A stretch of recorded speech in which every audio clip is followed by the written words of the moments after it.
उस हादसे पर जरूर बात करना चाहेंगे जिसने पूरे देश को हिला दिया। इंदौर का भी एक बच्चा शामिल है जो इस हादसे में मारा गया। भाजपा के नगर अध्यक्ष सुमित मिश्रा जी ने मुस्लिम नेता जितने भी जो भाजपा से जुड़े हुए थे सबको बुलाया है और उनकी क्लास ली। अपने अपने लोगों को लेके आ जाओ, नहीं तो फिर भाजपा की राजनीति करना बंद कर दो। 27 अप्रैल को सारे मुस्लिम नेताओं को अपने इलाके से महिलाओं को लेकर आना है, ना कि पुरुषों की भीड़ जमा करना है। ये कि जब तक किरकिरी नहीं होती है तब तक जो है ना नगर निगम काम करता है ना स्वास्थ्य विभाग काम करता है। 1 अप्रैल से पोर्टल बंद है और नगर निगम को ना 1 रुपया टैक्स जमा हो रहा है, ना नक्शे उस पर पास हो रहे हैं।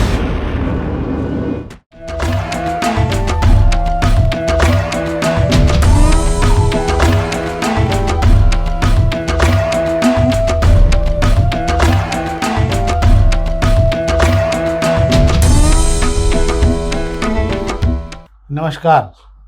शाम के अखबारों की चर्चा चाय के साथ। शाम के अखबारों की चर्चा से पहले आज हम उस हादसे पर जरूर बात करना चाहेंगे जिसने पूरे देश को हिला दिया। एक ऐसा हादसा हुआ जिसमें कई परिवारों के चिराग बुझ गए। उसमें इंदौर का भी एक बच्चा शामिल है जो इस हादसे में मारा गया। हम बात कर रहे हैं घाटी में, कश्मीर में, पहलगाम में कल हुआ जो हादसा है और उसमें 27 लोगों की मौत हो गई है।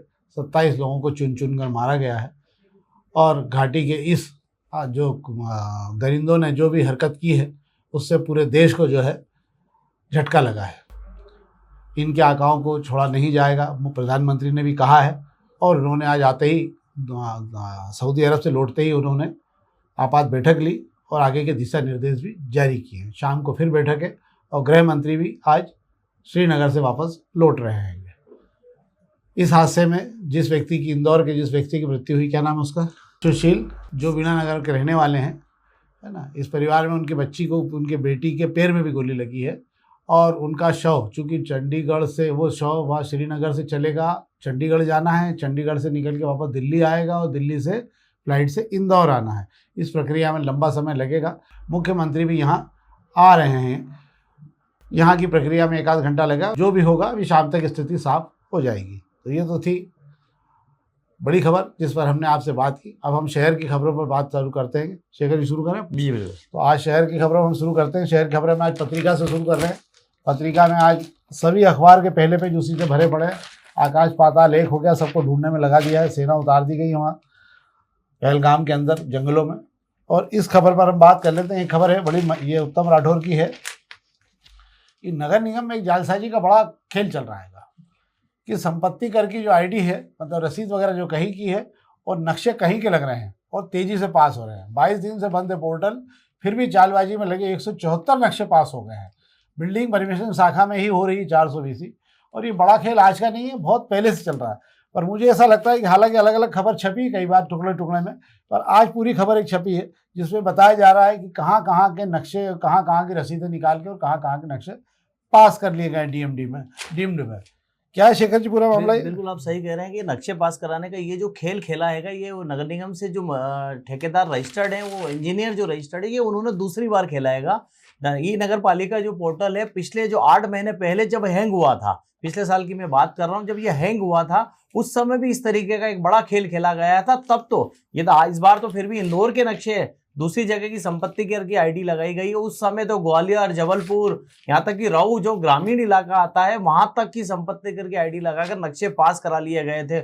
उस समय भी जो है नगर निगम ने 250 नक्शों की ऐसी जांच कराई थी और नगर निगम से रजिस्टर्ड जो आर्किटेक्ट थे उनको नोटिस भी दिए गए थे, जिसमें 4 दोषी भी पाए गए थे और कुछ लोगों को उसके अंदर उस समय ब्लैक लिस्टर करके सस्पेंड भी किया गया था। हालांकि बाद में सब बहाल हो गए थे। तो नगर निगम में इस तरीके के नक्शे लगाने का खेल चलता है। पर बड़ी सवाल ये उठ रहा है, जब नगर निगम का ई नगर पालिका पोर्टल ही बंद पड़ा हुआ है, 1 अप्रैल से पोर्टल बंद है और नगर निगम को ना 1 रुपया टैक्स जमा हो रहा है, ना नक्शे उस पर पास हो रहे हैं। फिर नक्शे कैसे पास हो गए? डिम में नक्शे लगाने का जो खेल शुरू हुआ है उस खेल पर नगर निगम की पकड़ ही नहीं है, अफसर उस पर ध्यान ही नहीं देते हैं, या मैं कहूँ कि नक्शा विभाग भी उसके अंदर सब कुछ घोलमाल में मिला हुआ है।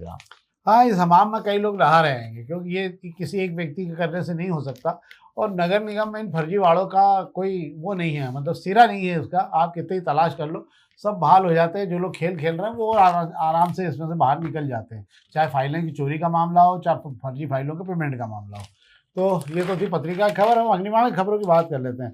अग्निबाण की खबरों में पहले पेज पे वही सारे हादसे। हाँ, ये खबर बहुत अच्छी लिखी आज अग्निबाण ने, वाकई प्रशंसनीय खबर है ये। इस सड़कों को चौड़ा मत कीजिए, जो सड़कें चौड़ी है पहले उनके पार्किंग के अतिक्रमण तो मुक्त करा ली। पूरे शहर में इस समय सड़कें चौड़ी हैं और चौड़ी सड़कों का उपयोग भरपल्ले से पार्किंग में हो रहा है। आपको आश्चर्य होगा कि एक 2-3 उदाहरण ऐसे हैं कि एक तो चिमन बाग चौराहे का उदाहरण है हमारे सामने कि दोनों साइड पे फुटपाथ 15-15 फीट के लगभग 12-12 फीट के, और इन पे फुटपाथ पे दुकानें लगी हुई हैं।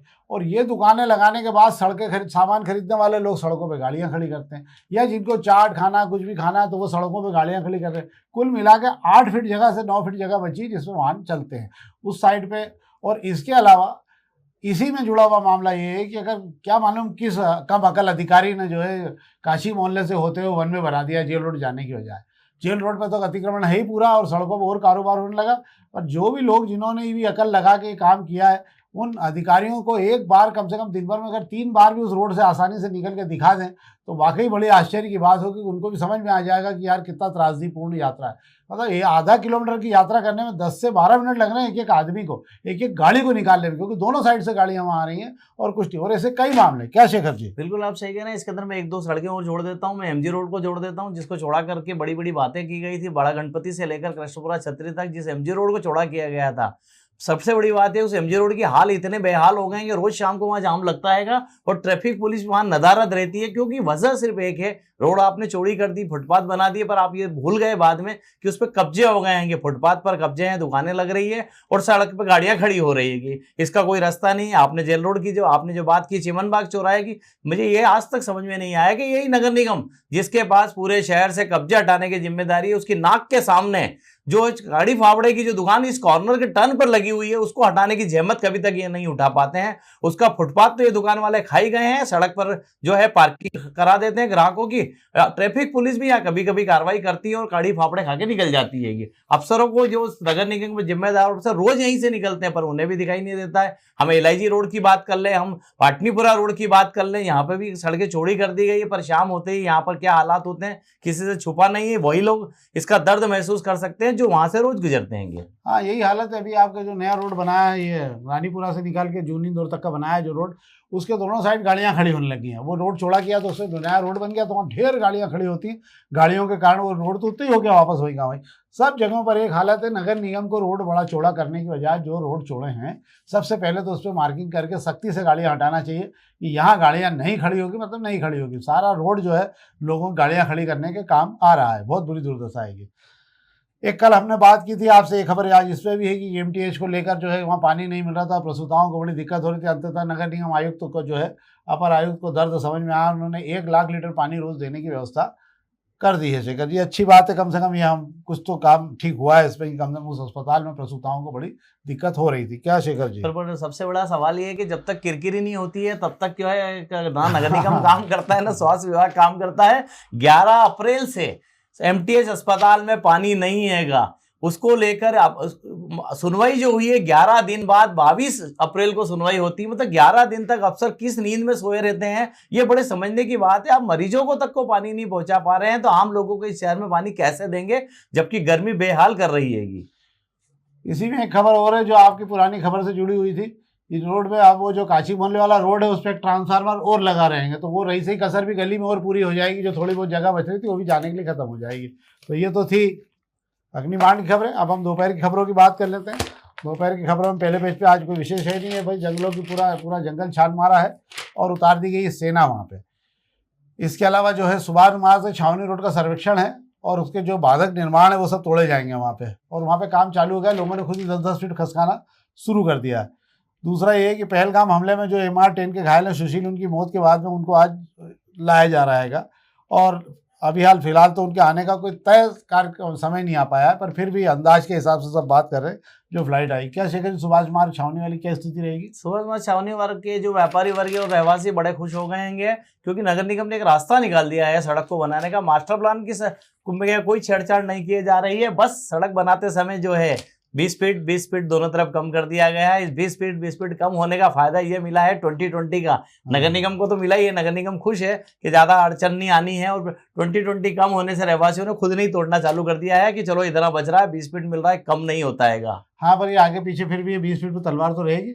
तलवार हमेशा ये लटकी रहेगी, ये तलवार कभी खत्म नहीं होने वाली है। पर अभी तो खुश हो लिया जाए, कम से कम जितने बरस निकल जाएगा उतने बरस तो काम चली जाएगा। एक और खबर मैं आपको जानकारी के लिए देता हूँ कि नया आदेश निकाला शिक्षा विभाग ने कि जो भी शिक्षक शहरों के स्कूलों में लंबे समय से काम कर रहे हैं और पढ़ा रहेंगे, उन सबको अब गांव भेजा जाएगा 3-3 साल के लिए, और उनकी सूची बनाने का काम शुरू हो गया है। इसके अलावा मास्टर प्लान को जो है तैयार हो चुका है, जिसको लेकर सबसे ज़्यादा शहर में चर्चा है कि मास्टर प्लान कब आएगा।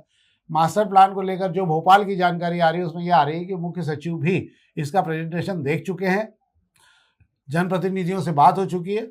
अब केवल मुख्यमंत्री की टेबल पर ये पहुंचा है, उन्हें प्रेजेंटेशन दिया जाना है। जैसे ही उनको प्रेजेंटेशन दिया जाएगा, जो भी स्थिति होगी उसके बाद में इसको मास्टर प्लान को हरी झंडी दे दी जाएगी। इधर जो धारा 16 में नक्शे पास हो रहे थे, जिन पर रोक लग गई और बहुत सारे लोग जादूगरों के नक्शे फंस गए हैं, जिनके पैसे भी गए हुए हैं और नक्शे भी फंस गए, उनके लिए एक शानदार स्कीम निकाल दी है सरकार ने कि कहीं की भी ज़मीन हो, किसी भी उसका ज़मीन का लैंड यूज कुछ भी हो, चाहे इंडस्ट्री हो चाहे कुछ भी होगा, कहीं पे भी ग्रीन बेल्ट छोड़ के, तो आप जो है इंटीग्रेटेड टाउनशिप बना सकते हैं। मतलब 40 एकड़ ज़मीन अगर आप कर लोगे तो इंटीग्रेटेड टाउनशिप हो जाएगी। इसमें उन बड़े खिलाड़ी हैं ज़मीन के, जो बड़े खेल खेल सकते हैं, अब केवल उनके लिए रास्ता खुला रहेगा, बाकी लोगों के लिए रास्ते बंद हो चुके हैं। तो अब कब आएगा नक्शा, मास्टर प्लान कब आ जाएगा और कब कामकाज शुरू होगा, ये तो समय बताएगा, पर लगभग तैयारी पूरी हो चुकी है। मुझे ऐसा लगता है अगर मास्टर प्लान समय अगर लागू हो जाता है, मैं समय की बात नहीं कर रहा हूं, तो उन मास्टर अफसरों को इनाम देना चाहिए, उनका सम्मान करना चाहिए कि मध्य प्रदेश में जो मास्टर अफसर जो मास्टर प्लान बनाते हैं वो कभी लागू भी होता है। हाँ। क्योंकि पुराने जो मास्टर प्लान लागू हुए उनकी क्या दुर्दशा हुई है हम देख सकते हैं। जब मास्टर प्लान लागू होना था, जिस अवधि के लिए लागू होना था, वो अमल में तब आया, जब मास्टर प्लान की अवधि निकल गई। हाँ, वो तो है। तो ये तो सब जगह है, क्या स्थिति बनेगी वो तो राम जाने। अब एक खबर में हम प्रभात खबर जरूर बात कर लेते हैं। खबर अच्छी है ये भी कि अब जो है आपको आसमान छूती बड़ी बड़ी इमारतें इंदौर में दिखना चालू हो जाएगी। मतलब हम महानगर की तरफ अब बढ़ना शुरू हो गए। क्यों?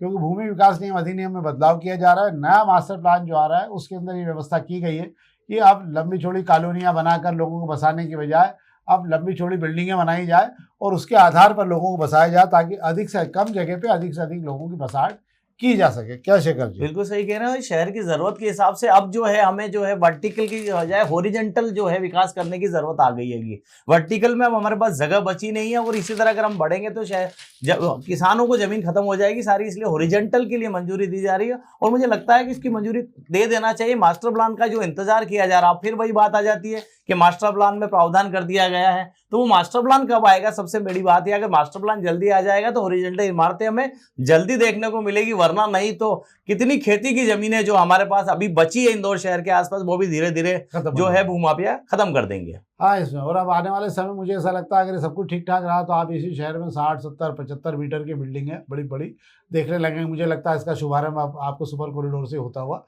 दिखेगा। तो ये तो थी हमारी आज की अखबारी चर्चा जिस पर हमने बात की। अब हम कुछ राजनीतिक चर्चा जो आज शहर के मुद्दे हैं हम उससे बात कर लेते हैं आपसे।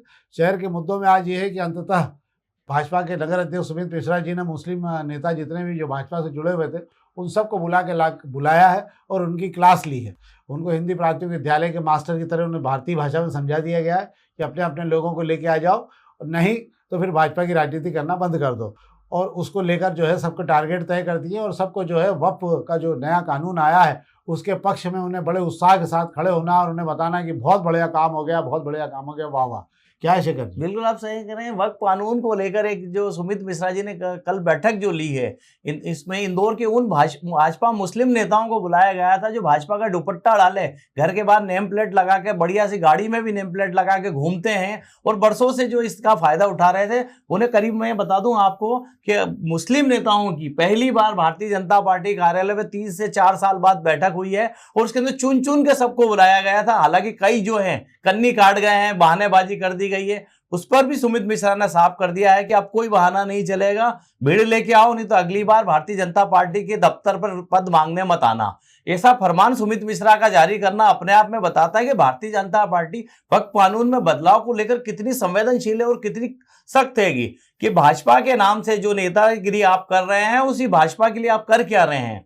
फरमान जारी कर दिया है 3 दिन बाद 27 अप्रैल को सारे मुस्लिम नेताओं को अपने इलाके से महिलाओं को लेकर आना है, ना कि पुरुषों की भीड़ जमा करना है। ये नया फरमान बड़ा अच्छा जारी दिया गया है। अब इन महिलाओं को जुटाने के बाद में इनसे बात की जाएगी वक्फ कानून में जो भाजपा ने जो किया है वो कितना अच्छा है, उसमें क्या कमियां जो रही थी जो उसे ठीक किया गया है, और कांग्रेस जो माहौल बना रही है इसको लेकर उसे क्लियर करने की कोशिश की जाएगी। हाँ, ये भी है। और उसमें अगर इतनी अच्छा कानून बना, मेरी समझ में एक बात ही नहीं आती शेखर जी, जब इतनी अच्छा कानून बना तो सुप्रीम कोर्ट में उलझ क्यों गया कानून जाके? सुप्रीम कोर्ट ने कह दिया ना कि इस कानून में क्या क्या कमियां हैं। मुझे ऐसा लगता है अगर कोई अच्छा कानून बनेगा तो इस देश के लोग खुद ही निकलते हैं कि आप बिल्कुल आप करिए इसको। आप दबाव डाल के या आप बुलाकर आप जो है किसी भी कानून के पक्ष में लोगों को नहीं कर सकते। आपको उनके पक्ष के हिसाब से कानून बनाना पड़ता है। कानून थोपा जाना और कानून को बनाया जाने में बड़ा फ़र्क होता है, और यही फ़र्क हम देख रहे हैं। तो ये तो था आज का ये वाला मामला। दूसरा, आज चिंटू चोकसे जी वाले मामले में कुछ हुआ है आगे? चिंटू चोकसे वाले में सबसे अच्छी बात है आज शांति रही है, कहीं से कोई नया वीडियो जारी नहीं हुआ हैगा। ये जरूर रहा है कि चिंटू चोकसे की पत्नी जो है कल पुलिस कमिश्नर से मिलने पहुंची थी। पुलिस कमिश्नर ने तो मुलाकात नहीं की, कल जल सुनवाई का दिन था। जो निचले अफसर से मिलकर आई है और अपनी पीड़ा बता के आई है कि चिंटू चोकसे को जो आरोपी बनाया गया है, जितने वीडियो अभी जारी हुए उसमें कहीं चिंटू चोकसे नजर नहीं आ रहे हैं। ऐसे में चिंटू चोकसे को आरोपी क्यों बनाया गया है? और ये भी कहा गया है कि उनके भतीजे ईशान जो अभी भी हॉस्पिटल में भर्ती है उसकी सुनवाई नहीं हो रही है और मामूली धाराओं में मुकदमे दर्ज किए गए हैं। हालांकि पुलिस जो है इस मामले में कहीं भी समझौता करने के मूड में नहीं है। चिंटू की पत्नी जो है पार्षद रह चुकी है, वह अपनी बात तो रख आई है, पर मुझे नहीं लगता कि इसके अंदर उन्हें कोई रियायत मिलती नजर आ रही है। हाँ, अब थोड़ा सा ये मामला पूरा अदालत की चौखट पे चला गया है। अब मुझे ऐसा लगता है कि आने वाले दिनों में ये पूरी लड़ाई अदालत की चौखट पर ही कांग्रेस को भी लड़ना पड़ेगी। तो ये तो थी हमारी खबरें जिस पर हमने आपसे बात की। हम चाहेंगे आप अधिक से अधिक इस प्रोग्राम को देखें और अधिक से अधिक मित्रों तक पहुँचाएँ। बहुत बहुत धन्यवाद।